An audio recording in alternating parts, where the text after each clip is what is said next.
It's titled Communities, Materiality and the Climate Crisis. So I'm going to be accompanied by filmmakers who have made films about our relationship to the non-human world. How it was led by curiosity, how reverent it was of people and their relationships to stone. And actually I felt very much like, how can I say, like a magnetic, feel, like when I was like actually watching the film. And I just wanted to ask you, there's the narrator at some point in the film says, we're permeable, things pass through us. And I wanted to start with this and ask you how you came about developing that narrative from the idea of the kidney stone to our relationship to minerals.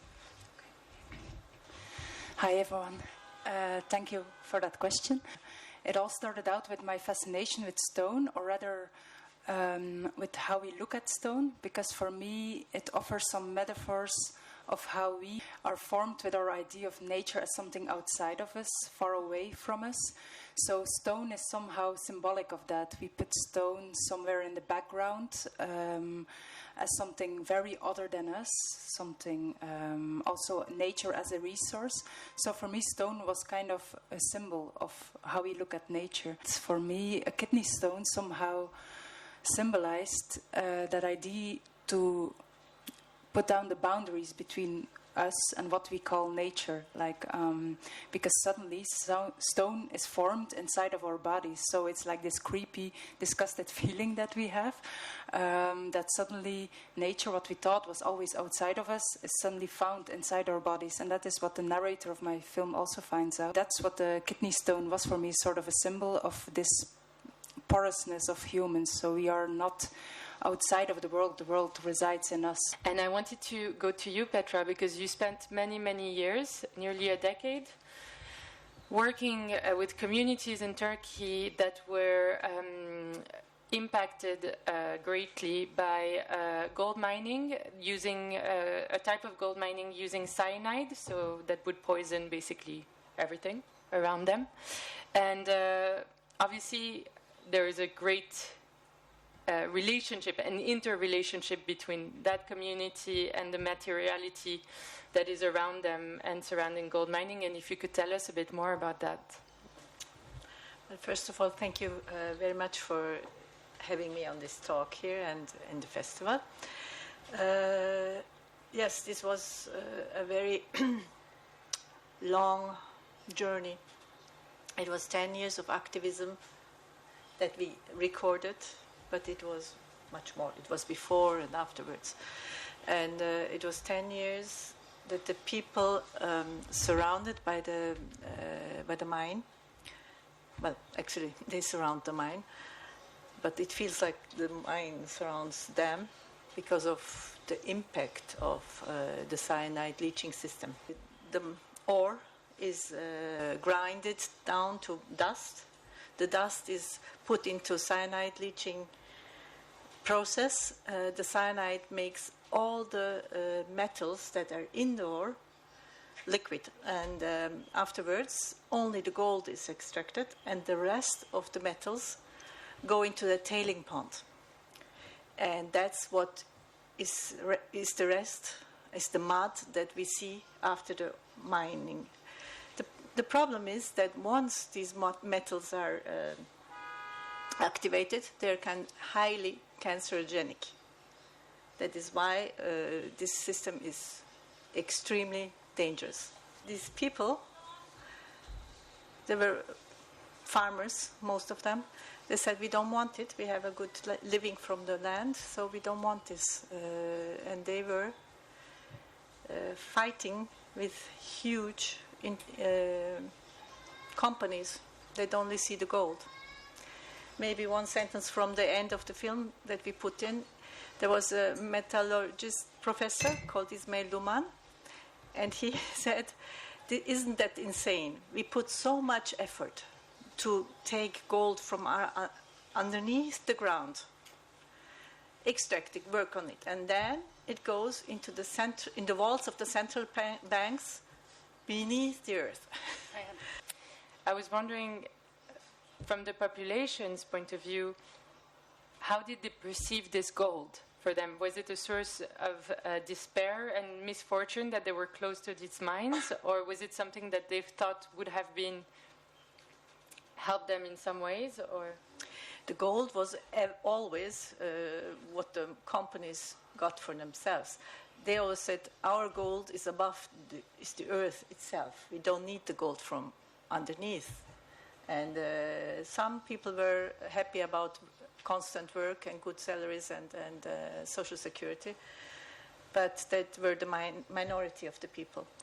So it was divided. The coffees in the villages were divided, pro and contra. Because actually there's a relationship also with your film. You filmed in the occupied territories in Palestine, and you filmed with people working in quarries where they were breaking stones, extracting stones, and obviously that was their livelihood, but also they were completely deeply affected by it, because you see in the landscapes their houses are literally on top of the quarries. Yeah, there's one point in the film where I'm in the occupied territories, and indeed it's like the place in the world where there are the most stone quarries, but open pit mining stone quarries where you have like these deep pits. So in the film it becomes like also a metaphor of how the ground is literally being taken from under the feet of the Palestinians living there. So their houses are literally indeed on the edge of the quarry. But it's again a bit, the situation is that they also work there. So it's always this, and that's the thing with settler capitalism in any way, and settler colonialism in any way, is that they are also dependent on their own destruction sometimes. So it's this very horrible place that they're in. Leonie, for you, your film actually was a completely, not completely different approach, but it was, I guess, about bringing artists together into a forest and creating a relationship with that forest. It's not your environment, it's not your initial environment for all of you. You come from different places.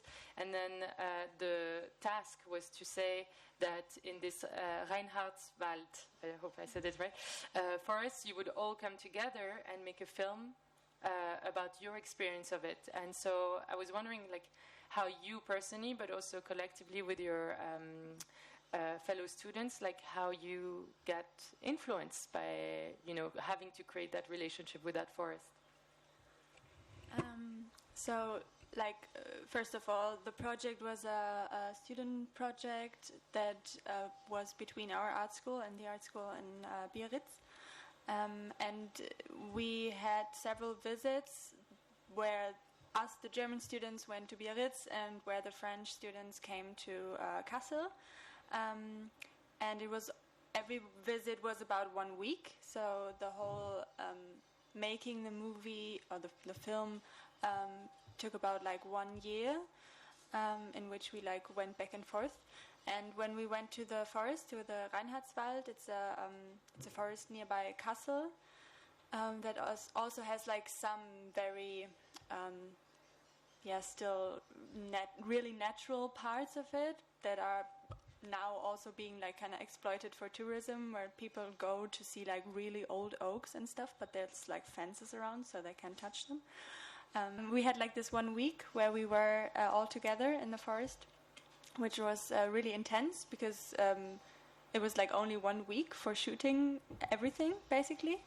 And we did have plans and ideas beforehand, but we didn't have a finished script or something that we would then work on. It was very intuitive. Try to find a place where we as human beings can fit in without being destructive or taking things away, and that resulted in us very visually trying to fit in, trying to fit body parts into trees, and just trying to kind of rest there, and that was really interesting because it was a way that I've never been in nature before.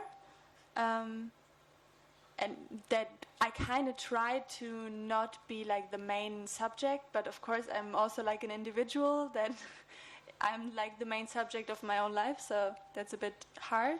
Actually, what you were saying about this idea that there's a separation between nature and we see nature as distant from us, I think it reminds me of something that is mentioned, I think maybe by, I can't remember if it's the narrator or geologist who says that we see ourselves as like going to be the last dinosaurs, like the extinct dinosaurs, but we're actually more like the deadly meteorites that killed the dinosaurs. And so I was wondering, like, for you doing this film, was the climate crisis always in mind, or was it something that you worked around? No, it was a starting point. Well, the ecological crisis was a starting point, and the desire to see, like I said, I'm interested in how we look at nature and how we look at ourselves in that regard, how we look at our relation between nature and us. So that was always the starting point, especially because I'm a filmmaker, so I'm interested in how we look at it. And I think one of the journey was for me is to find new ways of telling about it, of seeing our relationship about it. And your story, Leona, is interesting to me because it is also for me this divisions that we create with us and the natural world and the feelings that emerge of it. Because when you talk about connectedness to nature, often what we think about is harmony. That's the fantasies that we have, and they are real fantasies, and we can really feel them, of course. We can feel in harmony with them. But one feeling that ecological awareness for me also is a feeling sometimes of disgust, of uncomfortableness, of irony, of all these sort of things, because that's what the kidney stone symbolizes for me. It's not comfortable. It really hurts, and that is what our porousness, our relationship, is not one of harmony alone. It's ecological awareness is also a feeling of all these other things. So that's the hardness of our whole relationship. That and one of the feelings, of course, is indeed it's a question of scaling again, is our impossibility as an individual of how to relate to this crisis is. When it's a question of scale, when I don't own a car, but let's say I put gas in my car, I don't hurt the world, but if we do it on a mass scale, we are hurting. So this is constantly a struggle of us versus individual versus us as a species.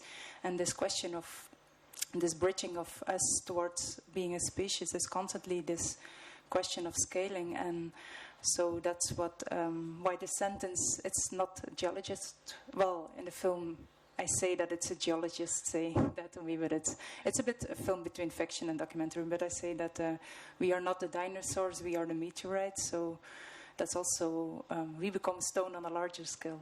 I'd like to open up if you have any questions for our panelists.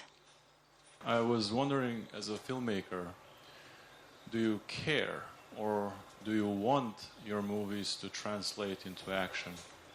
Do you make the movies with that in mind? Or is it just a disconnect? I made my movie, what happens next, it's none of my business. Thank you. I don't want to try to have like a really specific like call to action in the artworks that I do, but more like to have the ideal thing would it be transported in like a more subliminal way, and more like change how people feel about things, or like be like a small part of how people maybe change to feel about things, because also I feel like I'm just like such a small person, and maybe sometimes I feel like I don't have enough power to like even do that, and maybe that's a problem. I don't know. But I really, really admire how artworks or artists can directly influence like protests or like change in political spheres. And I think like I'm still figuring out where my place is in this like artistic world. I don't just want to be an artist for the art's sake, or for just being creative because it's fun.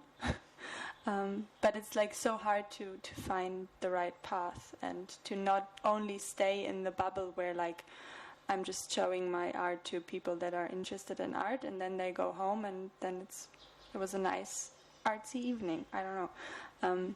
But it's just, I guess that's probably my main struggle as a art student at the moment. Hearing you guys speak, I was thinking a lot about the connection between, the connection between filmmaking and nature that could also be intuition, right? Because nature brings us to our intuition in such strong ways by speaking to our bodies. And so I was wondering if your relationships to nature has actually affected the way that you make films. Well, it sounds like it has, and I wonder in what ways, if you could pinpoint it or not. I make my films over a long period of time. I wouldn't recommend it, but that's the way it is. This film that I made, the time span of making it was 10 years. Not every day. I made other projects in between, but it took me 10 years. So for me, it's really important to spend time with a certain subject to really encounter it fully, and because I only will make one film about stone in my life, and then I'm the sort of person who, it's not the end result of course the end result is important, but the way towards it is as important. So I create intuition in that way, in that I'm completely absorbed by my subject by the end of it. I mean, I'm completely with it. So that's important for me, is spending time with, what you call nature, or in my case it was stone, and the people surrounding it, was because my film is not about stone, it's about people with stone, the relationship with stone. So that's for me the key in making a film, is spending a lot of time. And that's again this thing that I said earlier, to pause and stand still with that, together with stone. I grew up in the 70s in Europe, where the acid rain was destroying the forests. And we were having all these Cold War and nuclear war fantasies or threats going around. So I grew up always with nature is endangered. So growing up and afterwards making films and working with NGOs or people or communities, working with students, we work a lot with students, and now making the festival, it just made this connection that I had from the beginning, from these threads, that everything is interconnected, and that's what I get out of this. It's everything is connected to each other. We have here this beautiful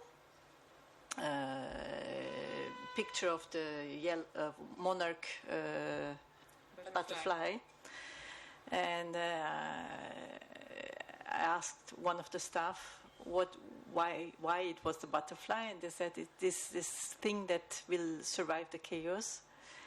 But at the same time, I thought this is what starts the chaos.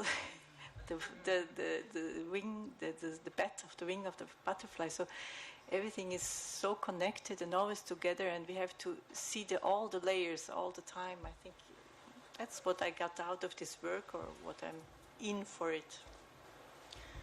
But I think it's beautiful that you mentioned the monarch butterfly, in sense of the other question is like, or feeling as filmmakers when we're just one little thing and our actions don't have any resonance, but monarch butterflies, when they flap their wings just like that, they don't cause any effect, but the masses of them can cause a storm. When they do it in Brazil, they can cause a storm in Florida.